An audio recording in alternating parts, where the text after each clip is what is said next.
हरे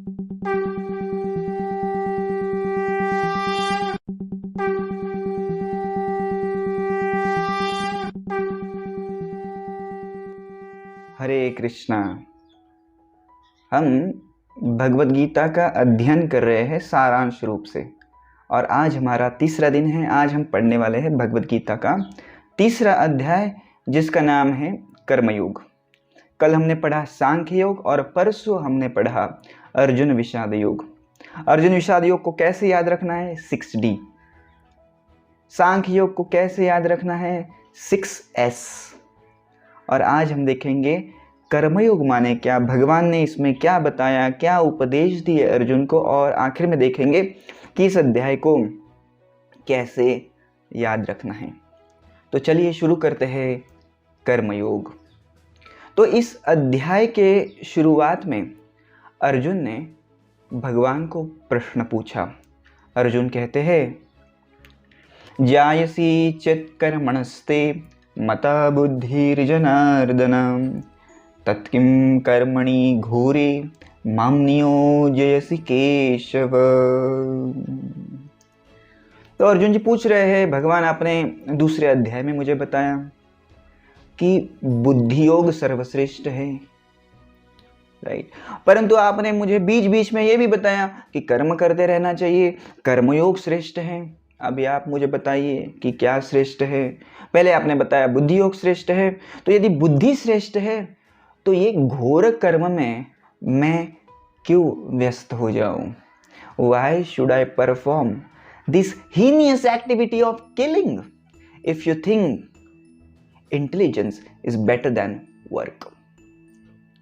तो यदि आपको याद होगा, दूसरे अध्याय में हमने देखा था स्वधर्म के बारे में, तो जहाँ पे भगवान स्वधर्म करना कितना इम्पॉर्टेंट है, और बाद में हमने देखा कि किस मूड में, किस एटीट्यूड में इस स्वधर्म को परफॉर्म करना है। और भगवान वहाँ पे कहते हैं, कर्मण्येवाधिकारस्ते मा फलेषु कदाचन। कर्म के ऊपर तुम्हारा अधिकार है, फल की अपेक्षा मत करो, निष्काम भाव से कर्म करो। तो ये तो हमने देखा।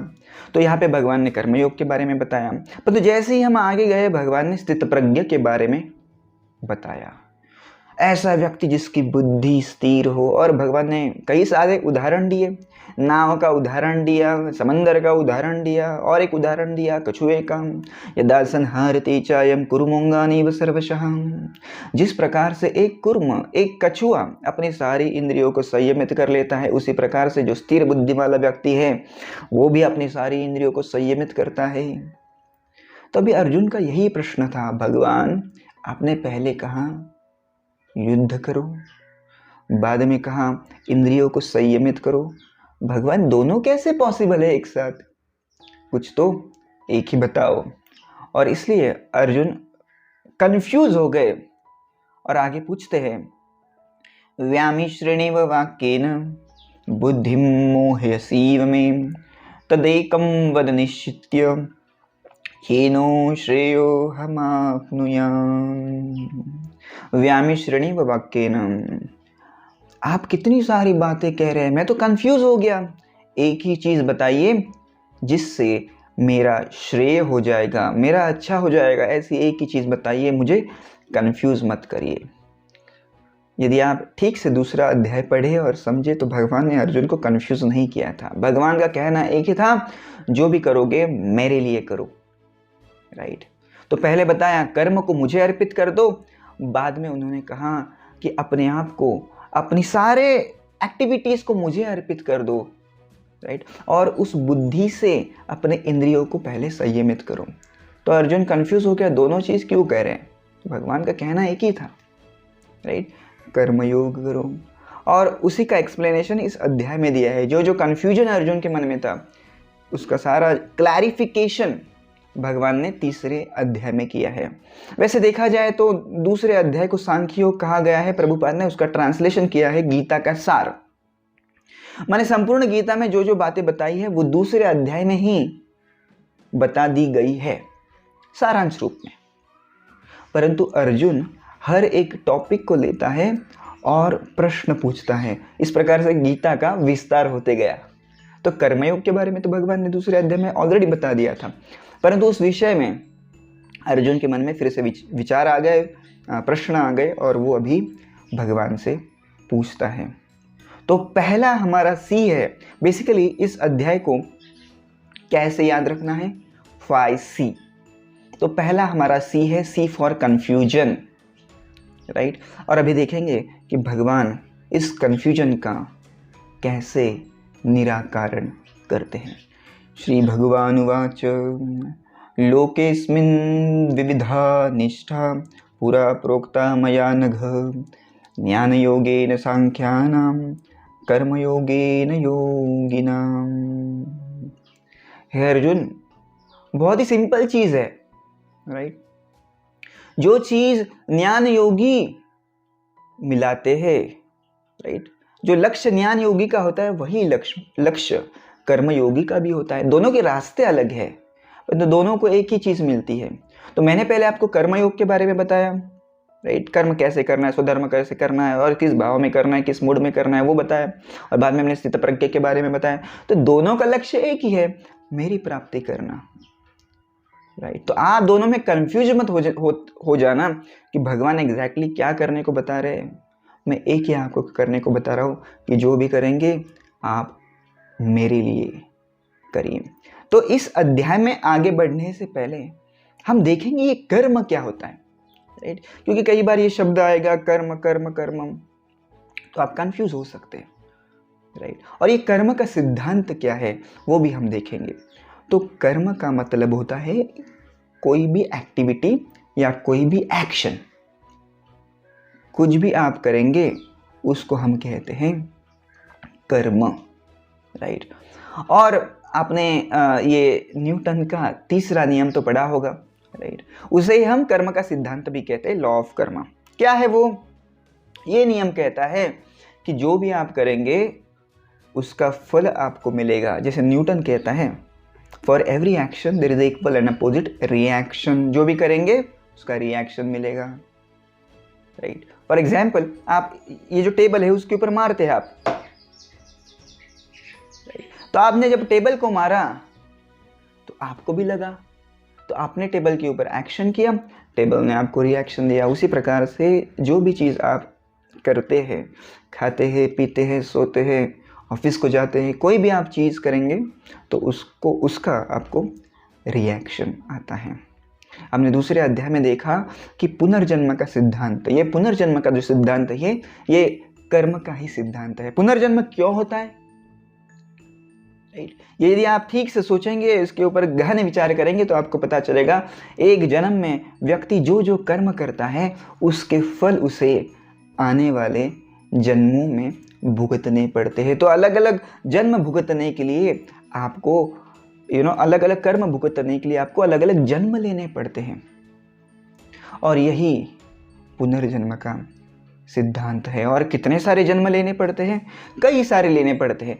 कितने शरीर होते हैं, कौन सा जन्म मिलेगा, ये तो प्रकृति ही डिसाइड करती है, राइट। परंतु कितने सारे शरीर है? शास्त्र कहता है 84 लाख योनियां हैं, 84 lakhs ऑफ स्पीशीज, 84 लाख प्रकार के विविध शरीर हैं। जैसे आपके कर्म होंगे उसी प्रकार का आपको शरीर मिलेगा।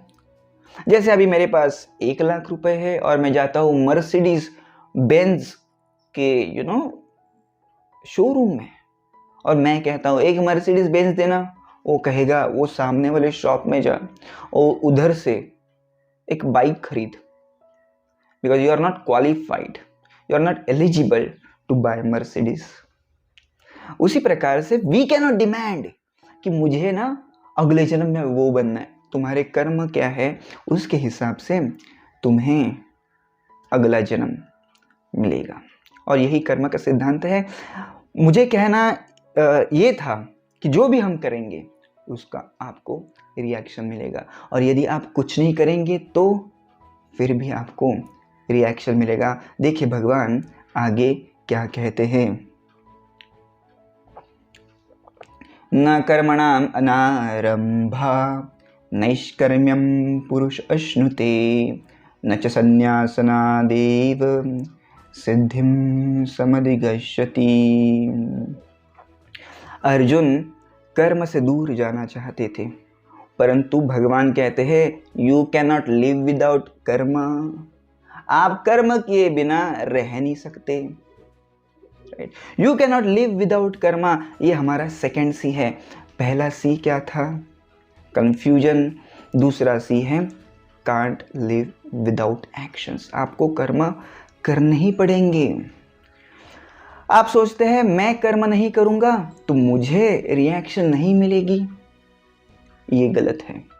और आप सोचते हैं मैं संन्यास ले लूंगा तो मुझे सिद्धि प्राप्त हो जाएगी, ये भी गलत है। राइट, कई बार हम सोचते हैं ना कि कर्म के सिद्धांत के अनुसार जो भी करेंगे तो आपको फल मिलेगा, कर्म फल। परंतु मैं कुछ करूंगा ही नहीं तो मुझे कर्म फल नहीं मिलेगा। नहीं, ऐसा नहीं होता। यदि आप सोचते हैं कि आप कुछ नहीं करेंगे फिर भी आपको कर्म फल मिलेगा। और वही चीज भगवान अर्जुन को बताना चाहते थे। अर्जुन, आप कह रहे हैं कि मैं युद्ध नहीं करूंगा, मैं वध नहीं करूंगा, मैं किसी को मारूंगा नहीं तो मुझे कर्म फल नहीं मिलेगा और मैं नरक में नहीं जाऊंगा। अर्जुन, ऐसा नहीं है। यदि तू सोचता है कि तू संन्यास लेके सिद्धि को प्राप्त होगा, गलत है। इस श्लोक में बता दिया। यदि आप सोचते हैं कि कर्म छोड़ के भाग जाओगे और संन्यास ले लोगे, सिद्धि मिलेगी, इम्पॉसिबल। भगवान आगे कहते हैं नहीं कच्चित् क्षणमपि जातु तिष्ठत् कर्म क्रोध कार्यते वशः कर्म सर्व प्रकृतिर्जयी गुणैः। तो प्रकृति ने आपको जिस प्रकार से बनाया है उस प्रकार से आपका स्वभाव होगा और उस स्वभाव के अनुसार आपको कर्म तो करते ही रहने पड़ेंगे। राइट, यदि आप स्वभाव के अनुसार एक गायक है तो आप हमेशा रियाज करेंगे, लेकिन आप टीचर है तो सिखाना आपकी पैशन होगी, वही आप करेंगे। तो आप एक क्षण भी नहीं, किंचित क्षणमपि, एक क्षण भी आप आपके स्वभाव के अनुसार जो कर्म है आपका वो किए बिना आप रह नहीं सकते। राइट, बाहरी दृष्टि से तो आप कंट्रोल कर लेंगे, ठीक है मैं नहीं करूंगा, मैं कर्म नहीं करूंगा क्योंकि मुझे कर्म फल नहीं चाहिए, क्योंकि ऐसे बोला था कर्म करेंगे तो कर्म फल मिलेगा। राइट, तो मैं एक काम करता हूं, कर्म ही नहीं करता। परंतु ऐसा नहीं है। आप बाहरी दृष्टि से भी अपने इंद्रियों को रुका देंगे परंतु मन में वही विचार आते रहेंगे, क्योंकि प्रकृति ने आपको उस चीज के लिए बनाया है, आपको वो करना ही पड़ेगा। Right, so you can not refrain from working. Arjun, तुम एक क्षत्रिय हो। राइट, और आप आपके इस कर्म से भाग नहीं सकते, और यदि आप भागेंगे तो उसका पाप आपको लगने वाला है। भगवान आगे कहते हैं कर्मेंद्रियाणि संयम्य य आस्ते मनसा स्मरन् इंद्रियार्थान् विमूढ़ात्मा मिथ्याचार स उच्यते। तो कई सारे लोग अपने इंद्रियों को बाह्य दृष्टि से संयमित तो करते हैं परंतु उनका मन जो है वो अलग अलग प्रकार के कर्म करते रहता है, अलग अलग चीज़ों के ऊपर ध्यान करते रहता है। तो ऐसे व्यक्ति को ढोंगी कहना चाहिए, मिथ्याचारी कहना चाहिए। हे अर्जुन, ऐसे व्यक्ति से अच्छा है जो बाहर से कुछ कर्म नहीं कर रहा है परंतु जिसका मन बार बार विषयों के ऊपर भाग रहा है, उससे अच्छा तो वो व्यक्ति है जो सिंसियरली अपना काम करता है। तो आप भागो मत, आप अपना कर्म करो हे अर्जुन। भगवान आगे कहते हैं नियतं कुरु कर्मत्वं कर्मं जायो ह्य कर्मणः शरीर यात्रा पिचते न प्रसिद्धेद कर्मणः। तो आपको सिद्धि तभी प्राप्त होगी जब आप आपका कर्म करोगे। और एक बात अर्जुन, यदि आप आपका कर्म नहीं करोगे ना तो पेट कैसा पालोगे? इसलिए हमने इस दूसरे सेक्शन का नाम दिया है see, can't live without karma any actions. तो यदि सोचते हैं कि हम कुछ नहीं करेंगे तो ऐसा नहीं है। हमें पेट पालने के लिए तो काम तो करना ही पड़ेगा। No one can run away from his duties and responsibilities. यही भगवान हमें इस अध्याय में सिखा रहे हैं, और इसलिए इसका नाम है कर्मयोग, कर्म के द्वारा भगवान की प्राप्ति करना। तो अभी साधारण सा प्रश्न है कि कर्म के सिद्धांत के अनुसार जो भी करेंगे उसका कर्म फल मिलेगा, और नहीं भी करेंगे तो भी कर्म फल मिलेगा। और कर्म फल का मतलब क्या? पुनर्जन्म, है कि नहीं? कर्म फल को भुगतने के लिए ही तो हमें पुनर्जन्म मिलता है, राइट? तो अभी करे तो क्या करें? कर्म करेंगे तो प्रॉब्लम, नहीं करेंगे तो प्रॉब्लम। तो करे तो किस प्रकार से कर्म करे, और इसका उत्तर भगवान अभी देना चाहते हैं। भगवान कहते हैं यज्ञार्था कर्मणो न्यत्र लोकोऽयं कर्म बन्धनः तदर्थं कर्म कौन्तेय मुक्त संग समाचरम्। जो भी कर्म आप करेंगे वो भगवान विष्णु के लिए करिए, खुद के लिए मत करिए। जब जब आप खुद के लिए कर्म करोगे कर्म बंधन में फंस जाओगे, परंतु जब आप यज्ञ के लिए, भगवान विष्णु के लिए आप कर्म करोगे तो मुक्त संग समाचरः, आप मुक्ति को प्राप्त होगे। तो सिंपल वर्ड्स में भगवान ने बता दिया, यदि आप आपके कर्म मेरे लिए करोगे तो पापों से मुक्त हो जाओगे, खुद के लिए करोगे तो फंस जाओगे चक्र में जन्म मृत्यु के। अभी आप सोचेंगे अभी ये कैसे करना है भाई? भगवान के प्रति कर्म समर्पित करना माने क्या? तो मैं एक उदाहरण के द्वारा आपको ये चीज समझाना चाहूंगा। काम तो एक ही है, परंतु उसका जो रिएक्शन है, कर्म फल है, अलग अलग है। ये कैसे पॉसिबल है? एग्जाम्पल लीजिए, एक फौजी है, एक सोल्जर है, राइट? और वो कोई बॉर्डर पे खड़ा है। जब वो देखता है आतंकवादी आ रहे उसके पास और उनको वो मार गिराता है, राइट? उसके पास AK-47 है और उस AK-47 से वो सारे आतंकवादियों को मार गिराता है। तो आप मुझे बताइए, क्या वो फौजी को भारत सरकार पनिशमेंट देगी या रिवॉर्ड देगी? ऑफ कोर्स उसको परमवीर चक्र, पद्म भूषण वगैरह ये सारे अवार्ड से वो उसको देगी, अरे तुमने बहुत अच्छा कार्य किया, राइट? अभी ठीक से गौर से मैं जो बोलता हूं उसके ऊपर ध्यान दीजिए। अभी इसने क्या किया? आतंकवादियों को मारा। अभी यही व्यक्ति है, वही गन है, वही कपड़े है, अपने गांव में जाता है और वहां पे निर्दोष लोगों की हत्या कर देता है वही गन से। अभी भारत सरकार क्या करेगी? क्या उसको सजा देगी कि फिर से कोई बख्शिश देगी? ऑफ कोर्स सजा देगी। देखिए दोनों जगह पे उसने एक ही काम किया है, वो है मारना। व्यक्ति भी वही था, गन भी वही थी और काम भी एक ही था, मारना, परंतु दोनों के रिजल्ट्स अलग अलग है, राइट? एक में उसको रिवॉर्ड मिला और एक में उसको सजा मिली। अभी कोई व्यक्ति कह सकता है ऐसे कैसे पॉसिबल है? क्योंकि एक जगह पे उसने निर्दोष व्यक्ति को मारा था और एक जगह पे उसने सारे आतंकवादियों को मारा था, राइट? दूसरी बात, आप वो काम किसके लिए कर रहे हैं वो बताता है। आपको अवार्ड मिलना चाहिए कि पनिशमेंट मिलना चाहिए। पहले केस में उसने कितने सारे आतंकवादियों को मारा, इज़न्ट इट? किसके लिए मारा? भारत के लिए मारा, राइट? तो उसे अवार्ड मिला। और जब अपने गांव में आया तो कई सारे लोगों की हत्या कर दी। क्यों? क्योंकि उसके मन में आया और इसलिए उसने मार दिया। उसे किसी ने बताया था?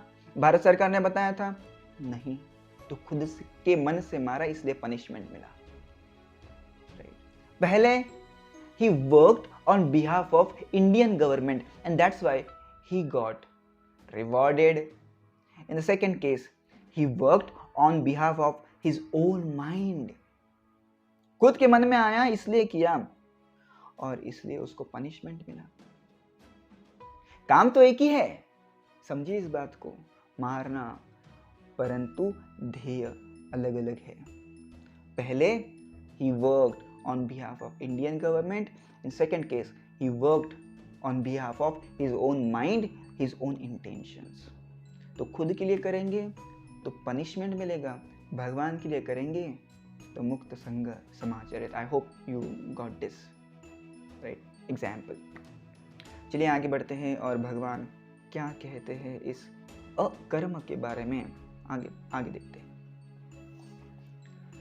भगवान कहते हैं सह यज्ञ प्रजा सृष्ट्वा पुरोवाच प्रजापतिः अनेन प्रसविष्यध्वम् एष वोस्ति वष्टकामधु। तो ये आगे वाले सेक्शन में भगवान ने यज्ञ के बारे में बताया है। अभी यज्ञ का मतलब हर बार वो अग्नि वाला यज्ञ नहीं होता जिसमें हम अनेकों विध चीज़ें डालते हैं, समिधा डालते हैं, परंतु यहाँ पे यज्ञ का मतलब होता है हमारे विहित कर्तव्य। तो इस सेक्शन का हमने नाम दिया है थर्ड सी है ये राइट। और ये थर्ड सी माने साइकिल ऑफ सैक्रिफाइस, सैक्रिफाइस माने यज्ञ। तो ये यज्ञ का एक सर्कल है, हमें वो साइकिल फॉलो करना ही चाहिए। भगवान कहते हैं सहयज्ञा प्रजा सृष्ट्वा पुरोवाच प्रजापतिः अनेन प्रसविष्यध्वम् एष वोस्ति वष्टकामधु।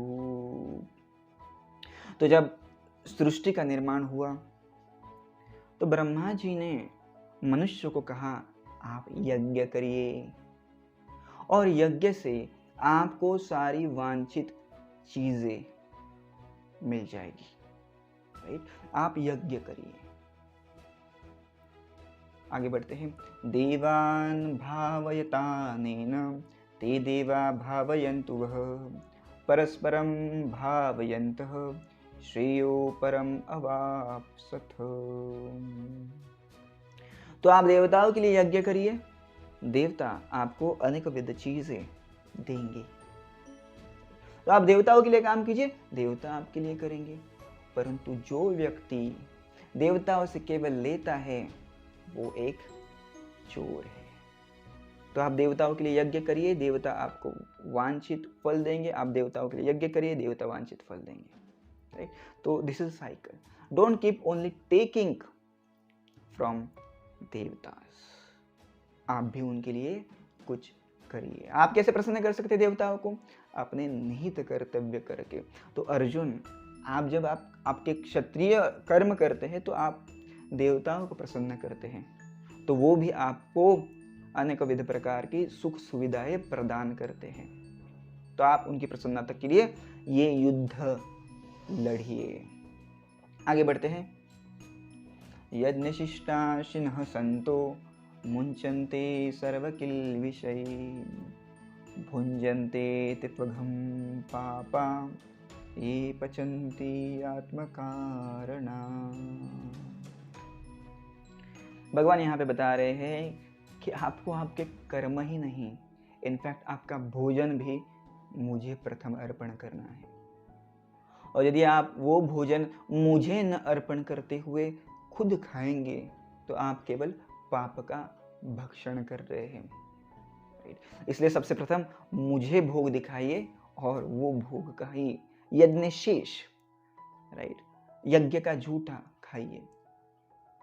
तो हमें सर्वप्रथम यज्ञ को देना है, भगवान को अर्पण करना है और बाद में ही हमें खाना है।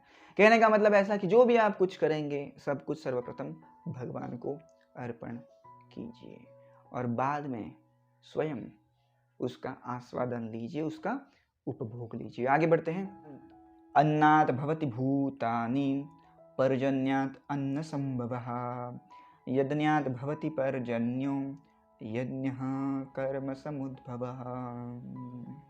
तो यहाँ पे ये यज्ञ का साइकिल दिया है, यज्ञ का चक्र दिया है।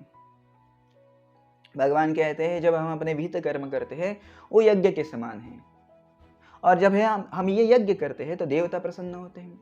देवता जब प्रसन्न होते हैं तो बारिश देते हैं।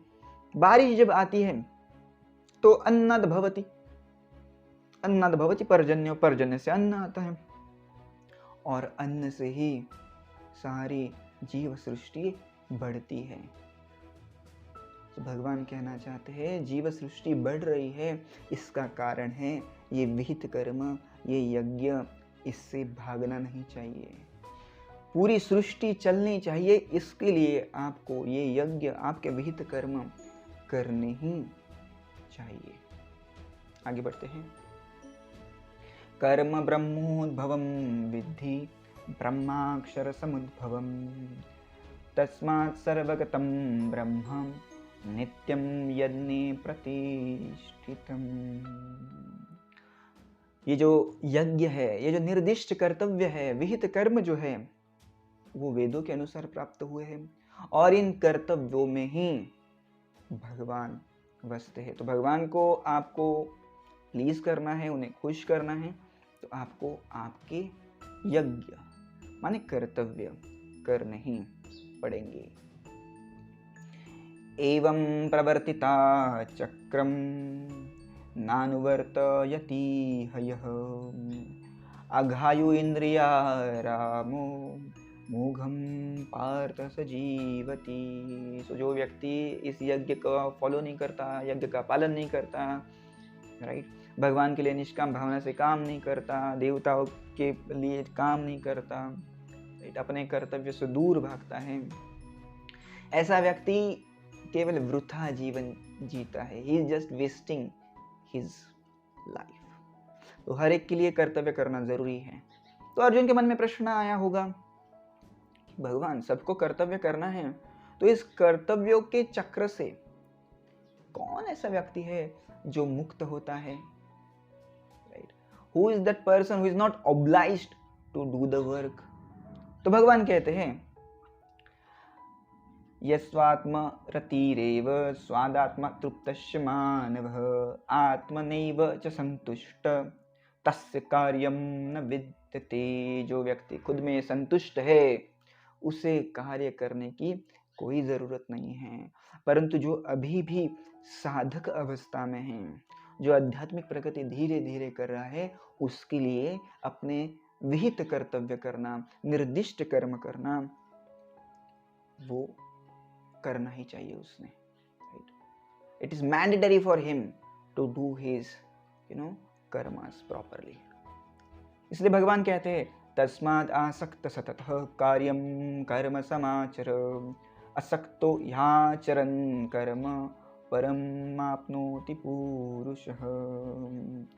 इसलिए हे अर्जुन, कर्मफल में बिना आसक्त हुए आपका कर्म करते रहो और इससे आप धीरे धीरे परमाप्नोति पुरुषः, राइट, आप भगवान को प्राप्त करोगे। चलिए आगे बढ़ते हैं। भगवान आगे वाले सेक्शन में अर्जुन को कर्म क्यों करना है इसका और एक कारण बताते हैं, और ये कारण है दूसरों को इंस्पायर करने के लिए। यदि अर्जुन आप आपके कर्तव्य नहीं करोगे तो लोग कहेंगे अर्जुन ने अपना काम नहीं किया, मैं क्यों करूं। तो दूसरों को कुछ अच्छी बात सिखाने के लिए, to correct others and to guide others, you have to work. सबको बताने के लिए कि कर्म कैसे किए जाते हैं, इसलिए अर्जुन आपको कर्म करना ही चाहिए। भगवान कहते हैं कर्मण्येव हि संसिद्धिम आस्थिता जनकादयः लोक संग्रहमेवापि संपश्यन् कर्तुमर्हसि। तो जनक जैसे राजाओं ने भी अपने निर्दिष्ट कर्तव्यों का पालन करके भगवान की प्राप्ति की है। उन्होंने कुछ अलग नहीं किया। देखिए, कई बार ऐसे होता है कि हम भक्ति को और हमारे कर्तव्य को अलग अलग समझते हैं, राइट? हमें भी कंफ्यूजन होता है कि हमारी ड्यूटी, हमारे जो कर्तव्य है, हमारा जो जॉब है, वो भी भक्ति है क्या? जैसे अर्जुन को भी प्रश्न था ना कि दोनों अलग अलग है, कर्मयोग ज्ञान योग, भगवान ने कहा एक ही है। उसी प्रकार से हमें कभी भी ऐसा नहीं सोचना चाहिए कि भक्ति कुछ अलग है, राइट? जनक महाराज ने कुछ अलग नहीं किया। He didn't go to Himalaya to perform तपस्या and then he got liberated. नहीं, वो अपने निर्दिष्ट कर्तव्यों का पालन करके ही उन्होंने भगवत प्राप्ति की है। तो अर्जुन के मन में प्रश्न आया होगा कि भगवान आपने ये सब बताया मुझे, राइट, कि कर्मफल को आसक्त हुए बिना काम करो, भगवान की प्राप्ति होगी। पहले कोई हुआ है क्या? भगवान कह रहे देख, जनक महाराज ने भी ऐसे ही किया है, तू भी ऐसे कर, तेरा फायदा होगा। भगवान आगे कहते हैं, यदि यदि आचरति श्रेष्ठ तत्तत् एवेतरो जनः स यत् प्रमाणं कुरुते लोकस्तत् अनुवर्तते। जो जो बड़े लोग करते हैं उनको ही फॉलो छोटे लोग करते हैं। तो इसलिए अर्जुन, आप आपके कर्तव्य करो, तो जो आने वाली पीढ़ी है, आने वाले लोग हैं, आपको फॉलो करेंगे। यदि आप युद्ध से भाग जाएंगे तो वो भी युद्ध से भाग जाएंगे, कहेंगे हमारे पूर्वज अर्जुन भी युद्ध से भाग गए थे। तो ये गलत एग्जाम्पल है ना Arjun. Set the right example. यद यद आचरिति श्रेष्ठ, राइट, आप श्रेष्ठ हैं, आप लोगों के हीरो हैं। People have so much faith in you, so show them the correct way, correct them and guide them. और अर्जुन, जैसे आप मुझे कह रहे थे कि मुझे घोर युद्ध में क्यों लगा रहे हो, मुझसे कर्म क्यों करवा रहे हो, एक बात बता दूं अर्जुन, मैं भी मेरे कर्म करता हूं, ऐसे भगवान कह रहे हैं। भगवान कहते हैं, न मे पार्थास्ति कर्तव्यम त्रिषु लोकेषु किंचन नानावाप्तम अवाप्तव्यम वर्त एव च कर्मणि। तीनों लोक में मुझे कोई भी कर्तव्य नहीं है, परंतु फिर भी मैं अपने कर्तव्य करते रहता हूं। मुझे कुछ चाहिए नहीं किसी से, पर फिर भी मैं अपने कर्तव्य करते रहता हूं। देखो, अवतार लेते रहता हूं, अलग अलग क्रिएशंस करते रहता हूं, मेंटेन करता हूं, डिस्ट्रॉय करता हूं। मुझे कोई ज़रूरत है क्या? नहीं, फिर भी मैं करता हूं। क्यों करता हूं उसका भगवान उत्तर आगे देते। भगवान कहते हैं, यदि ह्ययं न वर्तेय जातु कर्मण्यत तन्द्रितः मम वर्तमान वर्तन्ते मनुष्या पार्थ सर्वशः। ये अर्जुन, यदि मैं कुछ नहीं करूंगा ना, तो लोग कहेंगे हमारे भगवान भी सोते हैं, हम भी सोएंगे। हमारे भगवान भी कुछ नहीं करते, हम भी कुछ नहीं करेंगे। तो उनको गलत राह नहीं दिखाने के लिए मैं भी कर्तव्य करता हूं। तू भी तेरा कर्तव्य कर। डोंट मिसलीड द पीपल, गलत राह मत दिखाओ, राइट। और ये लीडर्स का काम होता है कि लोगों को गलत राह नहीं दिखानी है।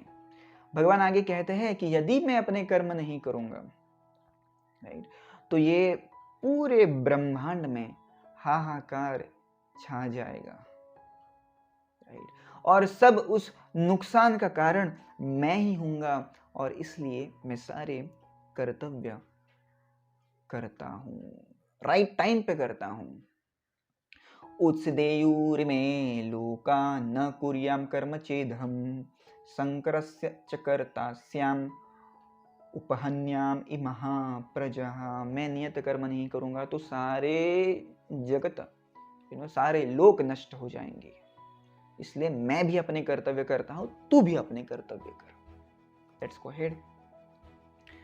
सक्तः कर्मण्य विद्वांसो यथा कुर्वन्ति भारत कुर्याद् विद्वांस्तथा सक्तं चिकीर्षु लोकसंग्रहम्।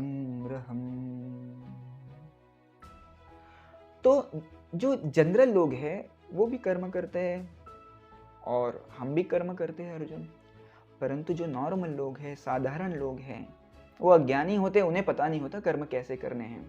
तो हमको उन्हें बताना है कि कर्म अनासक्ति से कैसे करने हैं। उनको हमें रोकना नहीं है अलग अलग कर्म करने से, परंतु हमें उन्हें बताना है कि कर्म किस तरीके से करने हैं और हमारा एग्जाम्पल देके, राइट।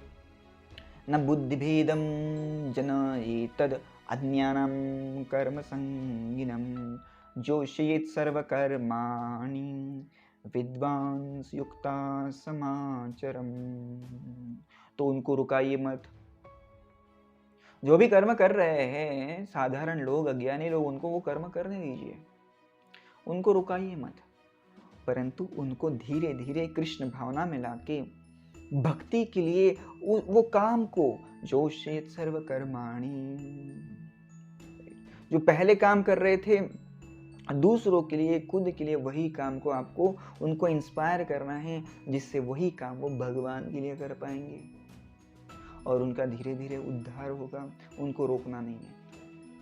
जैसे एग्जाम्पल, अभी किसी को गाना अच्छा लगता है, सो ही कीप सिंगिंग, तो आप उसको कल कहेंगे अरे गाना गाने से कर्म फल आएगा, तो you don't tell him like that. उनको आप क्या बताइए, आप गा रहे अमेजिंग, भगवान के लिए गाइए, भगवान के लिए गाना बनाइए, भगवान के लिए गाइए, भगवान की प्रसन्नता के लिए गाइए। तो जो कर्म वो पहले कर रहे थे वही अभी भक्ति बन गया, कुछ अलग करने की जरूरत नहीं है। तो जो पहले आप कर्म कर रहे थे वही आपको भगवान के लिए करने हैं। इसलिए विद्वान व्यक्ति ने इन अज्ञानी व्यक्ति को रोकना नहीं है, तू गलत कर रहा है, उनको धीरे धीरे भक्ति में लाके भगवान के लिए ही उन्हें कर्म अर्पित करने के लिए प्रोत्साहित करना है। अब ये अज्ञानी लोग होते हैं, वो किस भावना से काम करते हैं? जैसे विद्वान लोग किस भावना से काम करते हैं, मेरा कुछ नहीं है, मैं जो भी कर रहा हूँ भगवान के लिए कर रहा हूँ।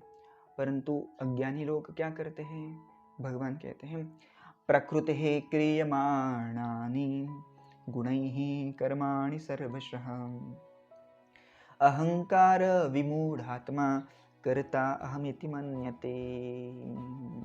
वैसे सारे कर्म प्रकृति के 3 गुणों द्वारा किए जाते हैं, सत्वगुण, रजोगुण और तमोगुण, जिसके बारे में हम 14वें अध्याय में पढ़ने वाले हैं।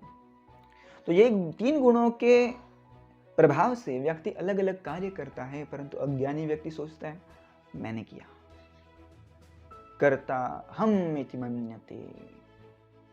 परंतु ज्ञानी व्यक्ति को पता होता है कि मैं तो कुछ नहीं कर रहा, सब कुछ भगवान कर रहे हैं और मुझे निष्काम भाव से कर्म करना है। भगवान आगे कहते हैं तत्त्ववित्तु महाबाहो गुणकर्म विभागयोः गुणा गुणेषु वर्तन्त इति मत्वा न सज्जते।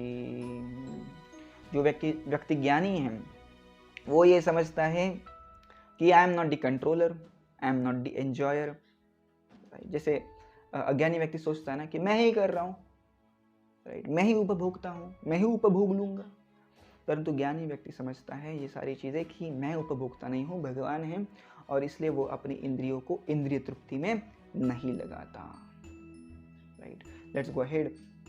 भगवान कहते हैं इसलिए मयि सर्वाणि कर्माणि सन्न्यस्याध्यात्मचेतसः निराशीर निर्ममो भूत्वा युद्धस्व विगतः ज्वरः। और ये सारी चीज समझकर निराशी, किसी भी लोभ के बिना, निर्ममो, किसी भी चीज को आसक्त हुए बिना, विगतः ज्वरः, आलस्य को छोड़ के मेरे लिए काम करो, वर्क फॉर मी। भगवान आगे कहते हैं ये ते मतमिदं निष्टम अनुतिष्ठन्ति मानवः श्रद्धवन्तो न सूयन्तो मुञ्चन्ते तेऽपि कर्मभिः। और जिस राह से मैंने बताया है आपको चलने के लिए, यदि आप उस राह से चलेंगे तो मुञ्चन्ते सर्वकिल्बिषै, राइट, सारे पापों से आप मुक्त हो जाओगे। तो कोई कह सकता है कि यदि मैं भगवान के बताए हुए रास्ते से ना चलूं तो मेरा क्या होगा? भगवान आगे कहते हैं ये ते तभ्य सूयन्तो नानुतिष्ठन्ति मे मतम् सर्वज्ञान विमूढ़ास्तान् विद्धि नष्टान् चेतसः। तो जो व्यक्ति अपने मन के हिसाब से कर्म करता है, मुझे कुछ भी नहीं अर्पित करता, तो उसे कभी सिद्धि प्राप्त नहीं हो सकती। भगवान आगे कहते हैं सदृशं चेष्टते स्वस्यां प्रकृते ज्ञानवानपि प्रकृतिं यान्ति भूतानि निग्रहं किं करिष्यसि। तो प्रकृति के अनुसार, स्वभाव के अनुसार हर एक को अपने अपने कर्म करने पड़ते हैं। निग्रहम किम करिष्यसि, तो आप निग्रह कैसे करोगे, निग्रह क्यों करना चाहते हो? ये आपका स्वभाव है युद्ध करना, तो आप उसे रोक क्यों रहे हो? निग्रहम किम करिष्यसि, better you do your work. क्योंकि कभी भी काम न करने से अच्छा है, कर्म न करने से अच्छा है अपना कर्म हमेशा करते रहिए। राइट। भगवान आगे कहते हैं, श्रेयान् स्वधर्म विगुण हो परधर्मा स्वनिष्ठिता, स्वधर्मे निधनम श्रेयः परधर्म भयावह।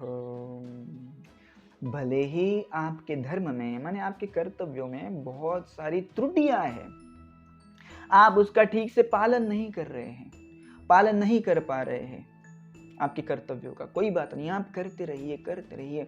दूसरों के कर्तव्य इजी है इसलिए वो मत करने को जाइए, आपके जो निर्दिष्ट कर्तव्य है वही आप करिए।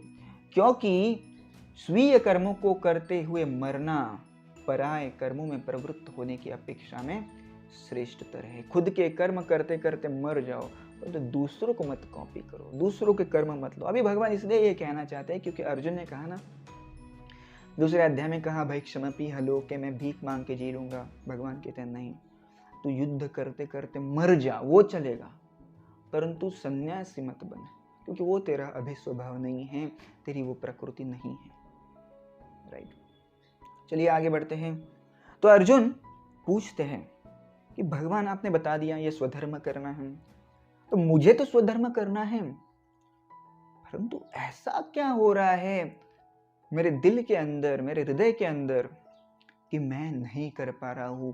ऐसा कौन है जो मुझे विरोध कर रहा है मेरा स्वधर्म करने में? अर्जुन कहते हैं, अथ केन प्रयुक्तोऽयं पापं चरति पूरुषः अनेच्छन्नपि वार्ष्णेय बलादीव नियोजितः। तो सही कारण क्या है जिसकी वजह से मैं स्वधर्म नहीं कर पा रहा? तो कौन है कल्प्रिट? राइट, ये कल्प्रिट कौन है, ये गुनहगार कौन है जो मुझे गलत चीजों में लगा रहा है? पापम चरति पुरुषः, पाप में लगा रहा है, मुझे पता है क्या अच्छा है क्या बुरा है, परंतु फिर भी मैं गलत चीजों में क्यों लग रहा हूं? क्या कारण हो सकता है कृष्ण? मुझे इसके बारे में भी बताइए। तो हमने देखा स्वधर्म के बारे में देखा, हमने देखा कि निर्दिष्ट कर्तव्य भी करने चाहिए। राइट। अभी अर्जुन पूछ रहे हैं कि वो कर्तव्यों को विरोध क्यों हो रहा है, मुझे पता है मेरा कर्तव्य क्या है। राइट। तो ये कौन विरोध कर रहा है उन्हें? तो आप इसके बारे में थोड़ा क्लैरिफिकेशन दीजिए। भगवान कहते हैं, काम एष क्रोध एष रजोगुण समुद्भव महाशनो महापापमां विद्धि नमिह वैरिणाम्। भगवान ने बता दिया रजोगुण, द मोड ऑफ पैशन, ये आपका दुश्मन है। काम एष क्रोध एष रजोगुण समुद्भवा, इस रजोगुण से ही काम और बाद में क्रोध उत्पन्न होता है। काम का मतलब यहाँ पे होता है कामनाएं, काम का मतलब होता है यहाँ पे इच्छाएं। तो ये महाभयंकर आपका शत्रु है, ये आपको आपके कर्तव्य पूरे करने से रोकता है और आपको गलत चीजों में लगा देता है। ये आपका शत्रु है। भगवान ने गीता में ऐसे नहीं कहा, वो देखो भीष्म, वो देखो द्रोण, जयद्रथ, कर्ण, ये तुम्हारे दुश्मन है। नहीं, दुश्मन अंदर है, दुश्मन बाहर नहीं। भगवान आगे कहते हैं, धूमेना व्रियते वह्नि यथा दर्शो मलिन च, यथा उल्बेनावृतो गर्भ तथा तेने दमामृतम। तो ये जो काम है ये अलग अलग मात्रा में हर व्यक्ति में प्रेजेंट है और उसके ज्ञान को ढक देता है। ये काम एक ही है परंतु उसकी इंटेंसिटी अलग अलग है। तो पहला कैसा है काम? धूमेना, धुएं जैसा है। जिस प्रकार से आग को धुआं ढक देता है तो वो बहुत ही थिन लेयर है, राइट। उसी प्रकार से कभी कभी ये जो काम होता है, ये जो इच्छाएं होती है, ये जो आकांक्षाएं होती है, ये हमारे विवेक को ढक देती है धुएं की तरह, राइट। बाद में भगवान ने बताया ये काम मल का रूप भी ले सकता है। जिस प्रकार से आईने के ऊपर धूल मिट्टी जमा हो जाती है तो आप अपने आप को नहीं देख सकते, है कि नहीं? तो वो एक लेयर हो गया, वो धुएं से थोड़ा बड़ा लेयर है। तो ये इंटेंसिटी है काम की पहले से ज्यादा, राइट। जिससे आपको आपका चेहरा भी ठीक से नहीं दिखाई देता। पहले आग दिखाई दे रही थी, माने it was a thin layer of lust, परंतु अभी थोड़ा बड़ा हो गया। भगवान और आगे कहते हैं उल्बेन आवृतो गर्भ, जिस प्रकार से पेट उस गर्भ को ढकता है। जैसे आपने देखा होगा कभी कोई माता गर्भवती है तो आप अंदर नहीं देख पाते ना कि लड़का है कि लड़की है। तो अभी this is now a thick layer of the lust, काम का ये बहुत ही मोटा लेयर है। तो यहाँ पे भिन्न भिन्न, भगवान कह रहे भिन्न भिन्न मात्रा से भिन्न भिन्न जीव उनका ज्ञान है इस काम के द्वारा ढका जाता है। चलिए आगे बढ़ते हैं। भगवान कहते हैं आवृत्तम ज्ञान में तेन ज्ञानिनो नित्य पैरिणाम कामरूपेण कौन्तेय दुष्पुरेण अनलेन च। ये ज्ञानी व्यक्ति का ये जो काम है ना, बहुत ही भयंकर शत्रु है। So who is the main culprit? काम। तो हमारा सी क्या था? वो काम के लिए था। Culprit here stands for lust, काम। नित्य वैरिणा, ये आपकी ज्ञान का वैरी है। जो आपकी इच्छाएं है ये आपके आध्यात्मिक ज्ञान को ये नष्ट कर दी है। भगवान आगे कहते हैं दुष्पुरेण नलेन च, और ये काम आग की तरह जलता है। जिस प्रकार से आप आग में जितना ज़्यादा फ्यूल डालोगे, पेट्रोल डालोगे, उतनी ज़्यादा ये आग भड़कती है। उसी प्रकार से जितनी ज़्यादा हम इन इच्छाओं की पूर्ति करेंगे, हमें लगता है कि कोई इच्छा की पूर्ति करेंगे तो ये जो इच्छा है चली जाएगी, नहीं, वो और भड़केगी, वो और भड़केगी, वो और भड़केगी। इसी प्रकार से ये काम है, जितना उसको आप सेटिस्फाई करेंगे उतना ये काम बढ़ते जाता है।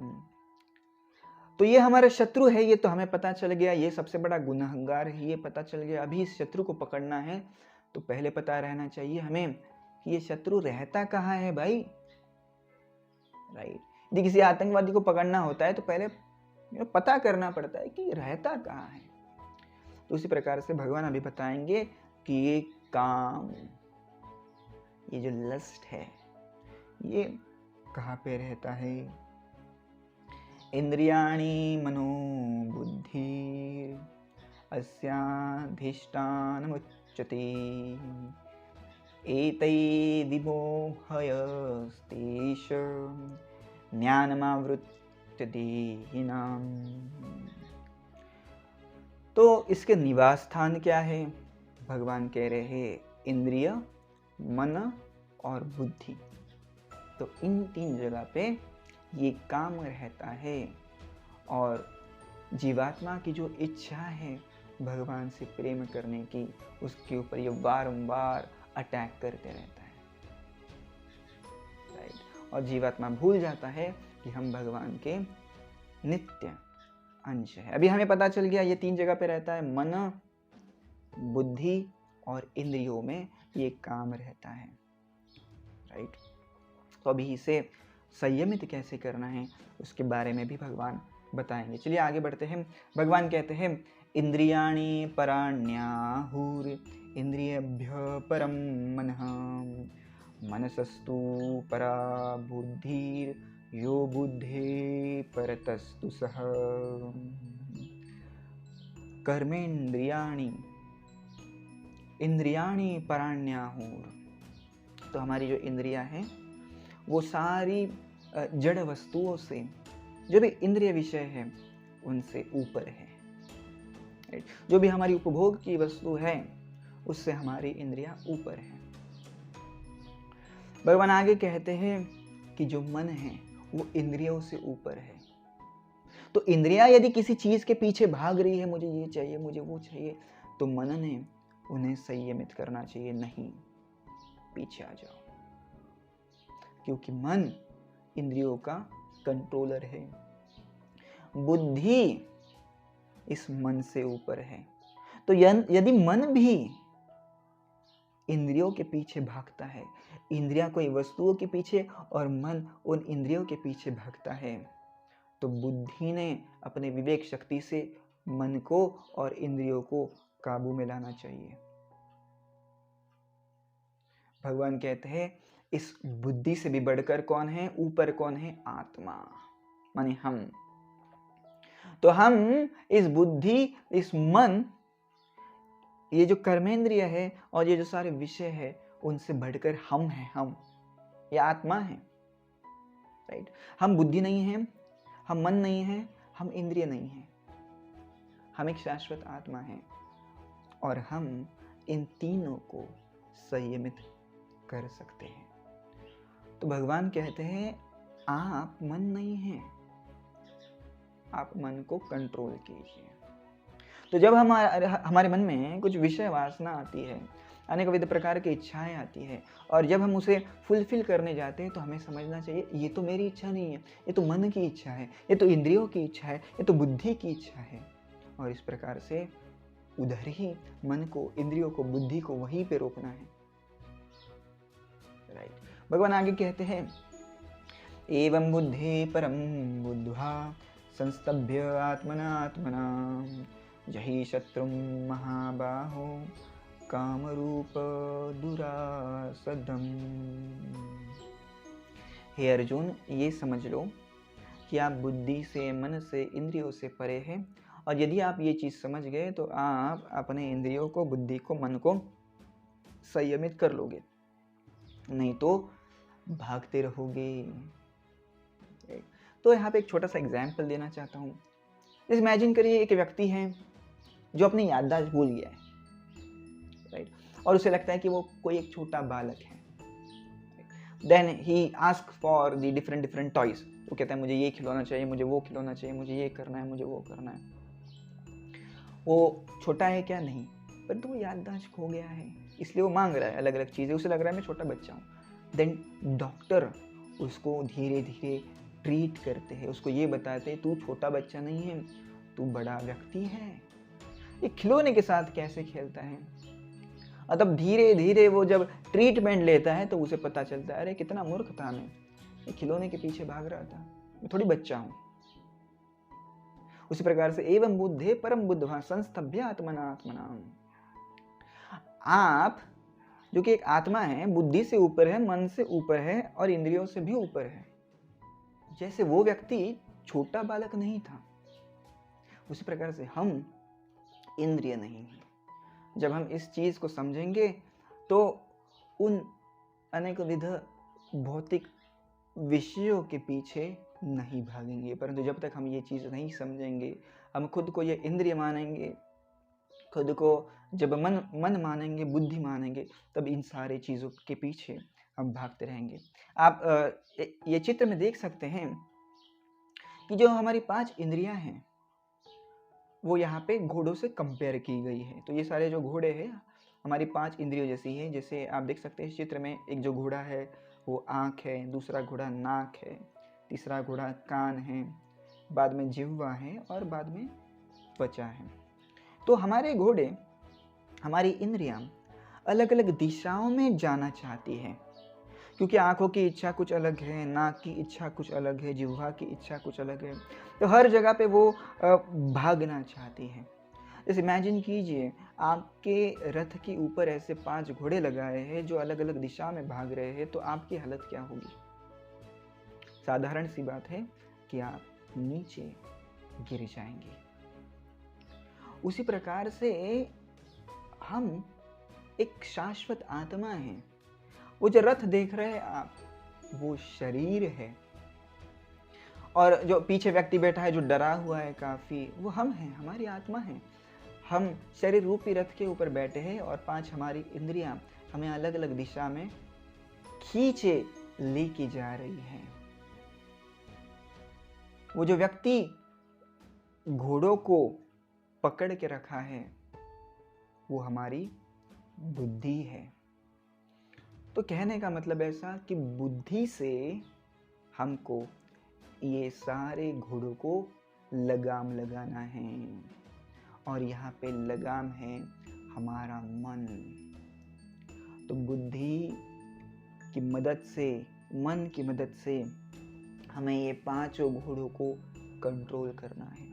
नहीं तो ये 5 घोड़े अलग अलग दिशा में हमको लेके जाएंगे, और जिस प्रकार से ये जो टांगा है वो पलटी हो जाएगा।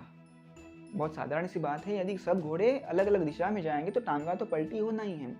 और उसी प्रकार से हमारे जीवन का भी टांगा पलटी हो सकता है यदि हम हमारी सारी इंद्रियों को छूट दे, जाओ जिधर जाना है जाओ। तो आंखें भागेगी किस तरफ, कान भागेंगे, और पूरे ज़िंदगी भर हम डिस्टर्ब रहेंगे, चिंता में रहेंगे, राइट। और यही एग्जैक्टली होता है। और इसलिए भगवान कहते हैं, ये समझिए कि आप इन इंद्रियों से ऊपर है, इस मन से ऊपर है, और बुद्धि से ऊपर है, और आत्मा की मदद आत्मा आप हैं, और बुद्धि की मदद से, इंद्रियों की मदद से ये सारे इंद्रियों को आप संयमित कीजिए। तो ये था हमारा तीसरा अध्याय। इसे याद में कैसे रखना है, तो हमने पहले सेक्शन में देखा कि अर्जुन काफ़ी कंफ्यूज हो गए थे, isn't it? उन्हें पता नहीं चल रहा था कि क्या करना है, मैं भक्ति करूं कि मेरा ये घोर कर्म करूं जिसमें लोगों का वध होगा, राइट। तो भगवान ने काफ़ी क्लैरिफिकेशन दिया उसके ऊपर, राइट। और भगवान ने कहा कि you cannot live without doing any work. अरे तू तेरा पेट भी नहीं पाल सकता, राइट। अर्जुन आप कह रहे हैं ना मैं कुछ नहीं करूंगा, ऐसे इम्पॉसिबल है, कोई भी व्यक्ति कुछ भी किए बिना नहीं रह सकता, राइट। यदि आप समझते हैं मैं कुछ नहीं करूंगा तो सिद्धि को प्राप्त हो जाऊंगा, ये गलत है। आपको आपके कर्म करने ही पड़ेंगे। बाद में हमने देखा तीसरा सी, जो कि था साइकिल ऑफ सैक्रिफाइसेस। ये चक्र है कि नहीं? आप कर्म करेंगे, वही यज्ञ बनेंगे, यज्ञ से देवता तुष्ट होंगे, देवता बारिश देंगे, बारिश से अन्न बनेगा, अन्न से फिर से ये सृष्टि चलेगी। तो ये पूर्ण सृष्टि चक्र है जो कि आपके यज्ञ के ऊपर डिपेंडेंट है। आप कहेंगे कि मैं यज्ञ नहीं करूँगा तो ये पूरा सारा सृष्टि चक्र रुक जाएगा। आप कहेंगे मैं मेरे निर्दिष्ट कर्तव्य नहीं करूँगा तो सृष्टि चक्र ठीक से नहीं चलेगा। भगवान स्वयं कहते हैं कि मैं भी ये करता हूँ। और इसलिए हमारा नेक्स्ट सी है करेक्टिंग एंड गाइडिंग अदर्स। भगवान ने कहा देखो मैं कर रहा हूँ, I am teaching everyone, you also teach. यद यद आचरति श्रेष्ठ तत्त एवेतरो जना। जैसे श्रेष्ठ करेंगे वैसे ही नॉर्मल लोग करेंगे, तो तू भी ये सारे काम कर, यहाँ से भाग मत जाना। Last C stands for culprit and controlling it. Who is the main culprit? कौन है असल में गुनहगार? ये लस्ट, ये काम जो हमें स्वधर्म से दूर भगाता है, दूर लेके जाता है, राइट। तो बुद्धि की मदद से और मन की मदद से हमको इन इंद्रियों के ऊपर लगाम लगाना है, इस काम के ऊपर लगाम लगाना है, और इस बुद्धि को भगवान में स्थिर करना है।